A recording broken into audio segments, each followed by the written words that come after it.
LinkedIn fouls, back to school, and what actually is a petard.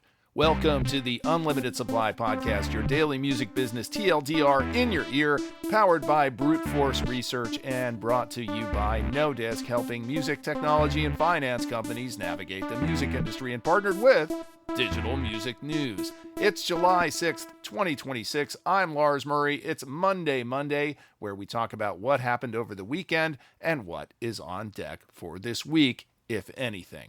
Over the weekend, well, the second biggest thing to happen at Madison Square Garden this year happened on Friday night. Nothing will beat the Knicks' 29-point comeback in Game 4, but I suppose Taylor Swift closing out her Life of a Showgirl album cycle with a wedding at the Garden is a close runner-up. I guess she wanted to recapture some of that Game 4 karma for herself. The most astounding part of the whole thing is the total absence of the event from my social feeds.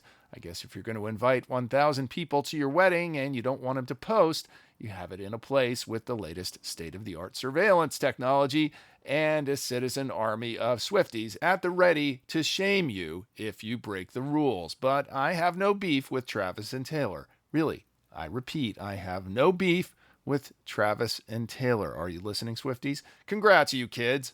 Moving on as quickly as possible, but staying on the subject of shame, let's talk about LinkedIn, or LinkedIn fouls. I have a pretty good network on LinkedIn. I learn a lot from a smart and skilled group of individuals that I've accumulated over the years, and I genuinely like most of them, which is why I'm not going to name and shame the perps. But back to back in my feed on Friday were two posts that pretty much illustrated the perils of LinkedIn in 2026. One was a well-intentioned but ultimately shallow and meaningless post from an investor that stated that fans have replaced labels. I call balderdash, piffle, poppycock. It's possible that independent marketers and expanded management teams have effectively replaced labels, but those fan armies don't just spontaneously form out of the primordial fan soup. Someone is always doing the grind. Fan armies are sparked, kindled, and accelerated by marketers. And while fans are at the core of a successful artist career, know your fans and own your data, let's not fool ourselves, or worse, tell investors and artists that we have achieved a labelless utopian state. But at least that one was not AI slop. The very next post in my feed was an undoubtedly AI-generated list of the top 30, or was it 50, music conferences in the world. Thankfully, I can no longer locate the post, but when I see abjectly terrible and wrong lists that lump in apples, oranges, onions, garlic, and kitchen utensils in some random order of importance, it really sticks in my craw. Sorry to say, folks, South by Southwest, not a top 3 music conference anymore. And Music Biz and Indie Week should not be outside the top 3. Also, you can't lump in all of these conferences together. They serve radically different purposes. Onions, kitchen utensils, etc. And by the way, if you're going to more than 3 or 4 of these a year, I hope the conference, or at least your employer, is paying your freight, because after 3 or 4, they get pretty repetitive. On the other hand, if I can locate that post, it will be a handy-dandy sponsor target list for Unlimited Supply. But enough with the AI-generated cheapo infographics, people. They are slop. One guy who is not AI slop is our sometime axe grinder Howie SInger. Remember last Tuesday when I said I would ask Claude whether Anthropic's lawsuit against Alibaba could be reconciled with its hoovering up of IP to feed Claude? Well, I forgot to, and I never got back to you on it.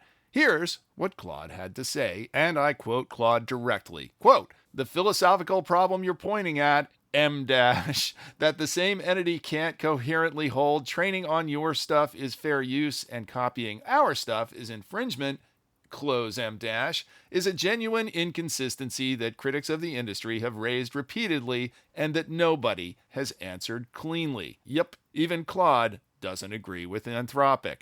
There's a link to the full text in the show notes, but back to Howie SInger. In the Great Minds department, he decided to do the same thing with Google, with similar results. Yes, it's always fun to hoist an AI platform on its own petard. You can go read Howie's latest post on this over at his Substack. There's a link in the show notes. By the way, I've been using the phrase hoisted by their own petard for years now, and I decided to look up what a petard actually was. I figured it was some sort of torture device that involved pulleys and rope. But according to a little research, a petard is a fart. And being hoisted by your own petard literally translates to being blown up by your own farts. Don't say you never learn anything around here. Looking at the week ahead, another barren landscape of industry events, if you're not counting festivals. But I'm going back to school tomorrow. I'm starting an MIT executive educational program called Applied Agentic AI for Organizational Transformation. I'll be reporting on my progress and takeaways, or lack thereof, in the coming weeks. A few music folks celebrating birthdays this week include Variety's ace reporter and editor Jem Aswad, digital music OG and VC Jon Vlassopolous, Co-Buzz US head honcho Dan Mackta, and streaming vet Doug Ford, who is currently spinning up a music-sharing startup called Mixie. I can't wait to see it, and you can sign up for their beta. There's a link in the show notes. Happy birthday, everybody!